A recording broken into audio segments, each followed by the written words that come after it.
बिस्मिल्लाहिर्रहमानिर्रहीम।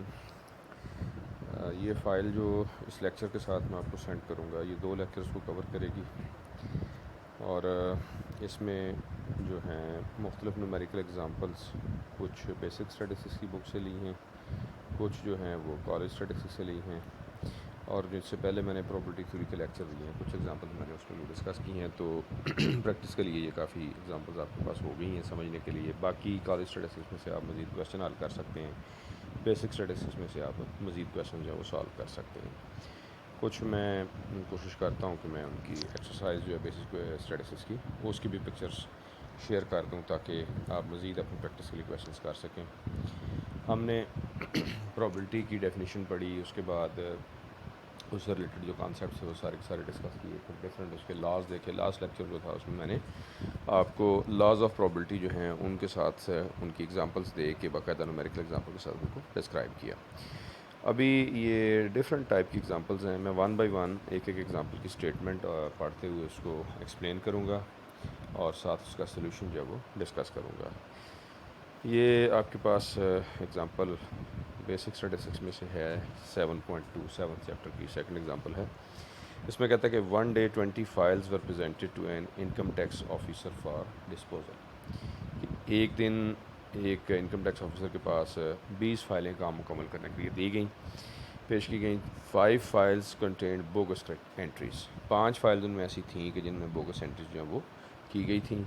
All the files were thoroughly mixed and there was no indication about bogus files. फ़ाइलों को इस तरीके से मिक्स किया हुआ था कि उनमें से कोई निशानदेही करना मुमकिन नहीं था कि किस फ़ाइल में बोगस एंट्री है और किस फ़ाइल में जो डाटा जो वो सारे का सारा सही है। तो प्रोबेबिलिटी आगे फिर कहता है find what is the probability that one file with bogus entries is selected.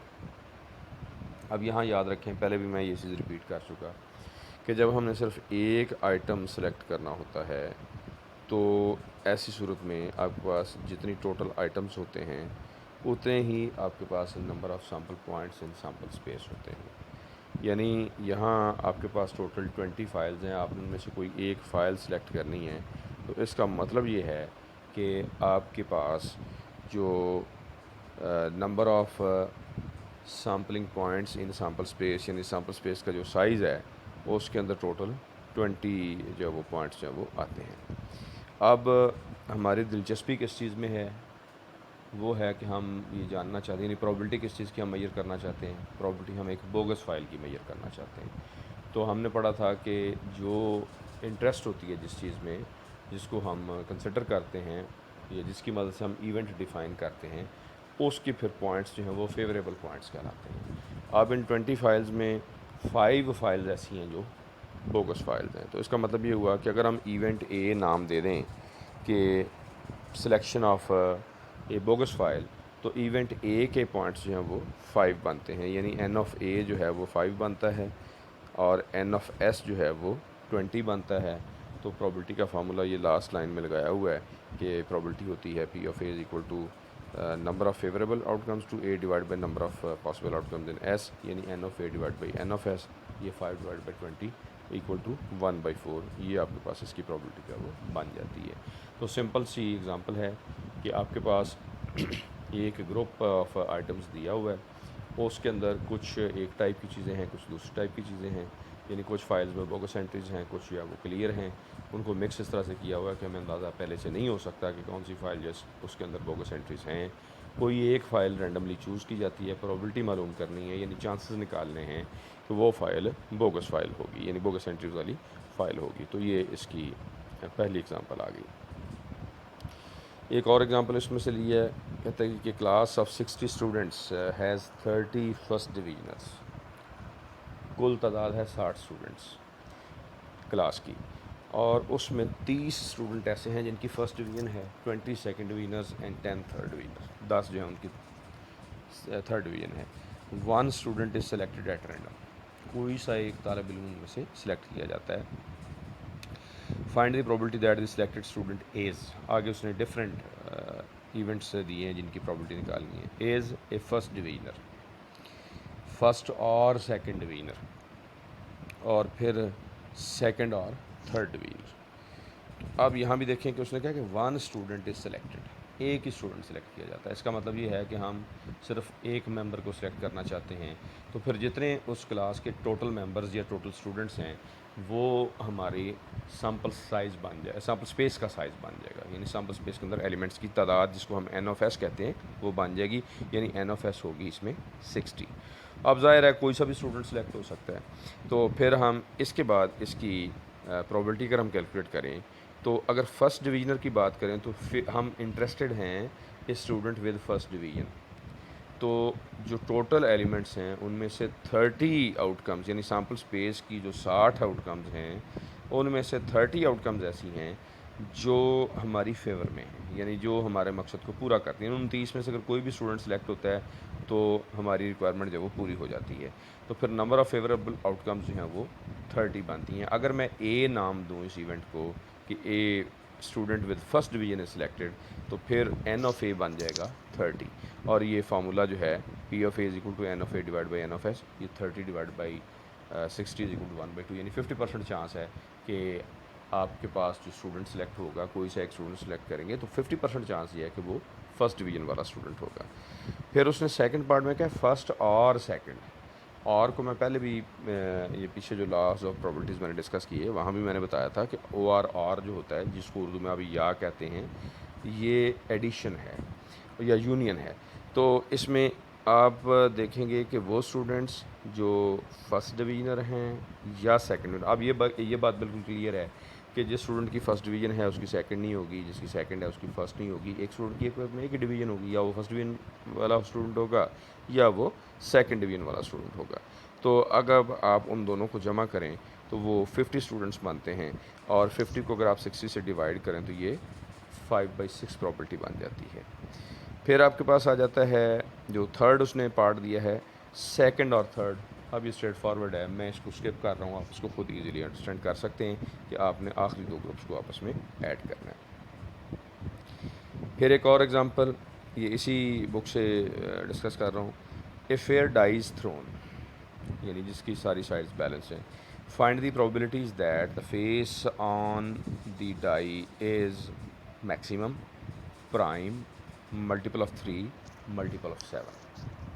कि जो डाई पे मतलब उसके ऊपर वाले फेस की बात हो रही है वो मैक्सिमम है। तो अब डाई पे मैक्सिमम क्या होता है 6, प्राइम जो 1 और अपने अलावा किसी और नंबर से डिवाइड ना होता हो, मल्टीपल ऑफ 3 जो 3 से पूरा पूरा डिवाइड हो जाता हो, मल्टीपल ऑफ 7 जो 7 से पूरा पूरा डिवाइड हो जाता हो या 7 की टेबल में वो आता हो। या तो अब इसमें ज़ाहिर है सिंगल डाई है तो 6 पॉसिबल आउटकम्स हैं। एक ही फेस की बात हो, एक डाई की बात हो रही है तो टोटल उसके अंदर 6 पॉसिबिलिटीज़ हैं, और सैम्पल स्पेस ज़ाहिर है उसकी ये 1 से लेकर 6 तक बनेगी। एन ऑफ एस इसमें 6 बन जाएगा। अब ए जो है वो फेस मैक्सिमम, तो मैक्सिमम नंबर उसमें एक ही है 6, बाकी सारे के सारे नंबर उससे छोटे हैं। तो इसका मतलब है कि ये ज़रूरी नहीं है कि एग्जामिनर जो पेपर में सीधी सी स्टेटमेंट दे जी फाइंड द प्रोबेबिलिटी ऑफ 6, तो उसको इस अंदाज से भी लिखा। ये एक्चुअली वही इवेंट है जो हम पहले एग्जांपल्स में डिस्कस कर चुके हैं कि what is the probability of 6। तो यहाँ उसको एक अल्टरनेट अंदाज से, एक डिफरेंट अंदाज से लिखा गया कि what is the probability that face is maximum. तो मैक्सिमम ज़ाहिर है सिंपल टाइप पे 6 होता है, तो ए के अंदर एक ही पॉइंट आएगा 6, तो एन ऑफ ए 1 बन गया, तो पी ऑफ ए बन गया N of A divide by S equal to 1/6। फिर प्राइम, आपको पता है कि 1 प्राइम नंबर नहीं है। फिर 2, 3, 5 ये 3 नंबर इसके अंदर आ जाते हैं, और इसके बाद ये एन ऑफ बी जो है ये आपके पास जो है ये 3 बन जाएगा, तो पी ऑफ बी जो है वो 3/6 बन जाएगा। फिर उसने कहा कि मल्टीपल ऑफ 3, यानी 3 के टेबल में वो नंबर आता हो या 3 से डिवाइड पूरा पूरा हो जाता हो, आप इस सेंस में इसको देख लें। तो 1 से लेकर 6 तक देखें तो एक 3 नंबर ऐसा है जो 3 का मल्टीपल है, यानी 3 1s आर 3, और फिर 6 3 2s आर 6, या 6 को आप 2 पे डिवाइड कर दो 3 जो वो 3 से डिवाइड करें तो आपको पूरा पूरा डिवीजन इसकी हो जाती है। तो 2 नंबर बनते हैं इसके अंदर जो मल्टीपल ऑफ 3 है, एक 3 और फिर 3 को ही 2 से ज़रब दे के आगे नंबर 6 जो वो मिल जाता है। तो एन ऑफ सी इसमें 2 बन जाएगा, लिहाजा प्रोबेबिलिटी ऑफ सी जो वो 2/6 हो जाएगी। फिर है मल्टीपल ऑफ 7, तो डाई पे चूँकि लास्ट जो मैक्सिमम पॉसिबल आउटकम है वो 6 है। अब वो नंबर्स जो मल्टीपल ऑफ 7 हैं उनका सबसे छोटा नंबर 7 है, और फिर 7, 14, 21 ये सारे के सारे मल्टीपल्स ऑफ 7 हैं। तो डाई पे तो जो नंबर हैं वो लेस दैन 7 है। इसका मतलब ये है कि एक ऐसा इवेंट दिया गया है जो डाई पे आना मुमकिन नहीं, जो डाई पे अकर नहीं करता, क्योंकि डाई का मैक्सिमम फेस जो है वो 6 है। और यहाँ बात की जा रही है कि the number is multiple of 7, और जो स्मॉलेस्ट मल्टीपल ऑफ 7 है दैट इज़ इटसेल्फ 7। तो इसका मतलब ये हुआ कि ये एक एम्प्टी इवेंट है, ये एक इम्पॉसिबल इवेंट है या नल इवेंट है। तो ज़ाहिर है नल इवेंट है तो उसके अंदर नंबर ऑफ सैम्पल पॉइंट 0 होंगे, तो प्रोबेबिलिटी उसकी जो है वो 0 आ जाएगी। आगे जो 2 डाइस के साथ क्वेश्चन है, इसकी एग्जांपल है। ये सैम्पल स्पेस यहाँ रिप्रोड्यूस नहीं की गई, ये आपके पास ऑलरेडी डिफरेंट एग्जांपल्स में सैम्पल स्पेस डिस्कस हुई है कि जब 2 डाइस रोल की जाती हैं तो उसमें 36 पेयर्स ऑफ आउटकम्स आते हैं, 1 1 1 2 1 3 1 4 1 5 1 6, इस तरीके से फिर 2 1 2 2 2 3 2 4 5, इस तरीके से आगे चलते चलते अप टू 6 लास्ट पेयर जो 36 पेयर बनता है वो ये बन जाता है। तो अब इसमें से कहा जी कि let A be the event that both faces are same. पहला इवेंट उसने दिया कि बोथ फेसेस आर सेम, यानी जो नंबर डाई 1 का है वही नंबर डाई 2 का है। सेम का मतलब क्या है, जो नंबर डाई 1 का है वही नंबर डाई 2 का है। तो उसमें सीधा सीधा सा जो मेन डायगोनल बनता है 1 1 इज सेम, 2 2 यानी डाई 1 पे भी 2, डाई 2 पे 2, 3 3 4 4 5 5 6 6, ये 6 पेयर्स बनते हैं। और टोटल आपको पता है कि जो 2 डाइस का जो केस है, जो एक्सपेरिमेंट है, उसमें सैम्पल साइज सैम्पल स्पेस के पॉइंट्स जो होते हैं वो 36 होते हैं। तो एन ऑफ एस तो इस क्वेश्चन में 36 रहेगा। अलबत्ता जो इवेंट ए जिसमें हमने कहा कि बोथ डाइस या बोथ फेस आर सेम, वो बनेंगे 6, तो 6/36 जो प्रोबेबिलिटी आ जाएगी। फिर बी में उसने कहा कि let B the event that the total number on the 2 dice is less than 5। दोनों डाइस पे जो नंबर है वो लेस दैन 5 है। तो मिनिमम टोटल जो है वो 2 होता है, फिर 3 होता है, फिर 4, अब 5 से लेस होना चाहिए। यानी इसके अंदर वो तमाम पॉइंट्स आने हैं जिनमें डाई के दोनों फेसेस को ऐड करके टोटल नंबर जो है, नंबर ऑफ़ डाट्स जो है वो 5 से कम बने। और 5 से कम कौन कौन से बनते हैं, या 2 या 3 या 4। तो आगे बी इवेंट के उसने आउटकम्स लिख दी। फिर सी कहता है C be the event that there is at least 1 S on the 2 dice. ये एक इंटरेस्टिंग सिचुएशन है कि कम अज़ कम 2 में से एक पे एस है। एस की टर्म आपने कार्ड्स में पढ़ी, एस नंबर 1 को भी कहते हैं, जो डाई पे 1 आता है उसे भी एस ही कहते हैं। तो कहता है कि कम अज़ कम एक एस आए। तो कम अज़ कम एक एस की सिचुएशन ये है कि वो डाई 1 पे भी हो सकता है, डाई 2 पे भी हो सकता है, या दोनों पे हो सकता है। यानी 1 2 1 3 1 4 1 5 1 6, देन 2 1 3 1 4 1 5 1 6 1, यानी पेयर को रिवर्स कर दें तो एक डाई 1 का नंबर जो है वो चेंज होता जाएगा, डाई 2 पे एस रह जाएगा। जब 1 1, क्योंकि ज़्यादा से ज़्यादा एज कितने आ सकते हैं, 2। तो ये जो इवेंट सी लिखा हुआ है, आगे उसका फिर क्वेश्चन है कि आप ए की प्रोबेबिलिटी, बी की प्रोबेबिलिटी निकालें, सी की प्रोबेबिलिटी निकालें, ए यूनियन बी की प्रोबेबिलिटी निकालें, ए इंटरसेक्शन बी की प्रोबेबिलिटी निकालें। तो यहाँ मैंने जानबूझ के सिर्फ प्रोबेबिलिटी ऑफ सी तक एग्जांपल की स्नैप इंक्लूड की है। आगे जो ए यूनियन बी और जो ए बी इंटरसेक्शन बी जो है, इसका पार्ट आप खुद सॉल्व करेंगे। तो ये कुछ एग्जांपल्स अभी इसमें मैं डिस्कस किए, मज़ीद अभी मैं इसमें डिस्कस करता हूँ।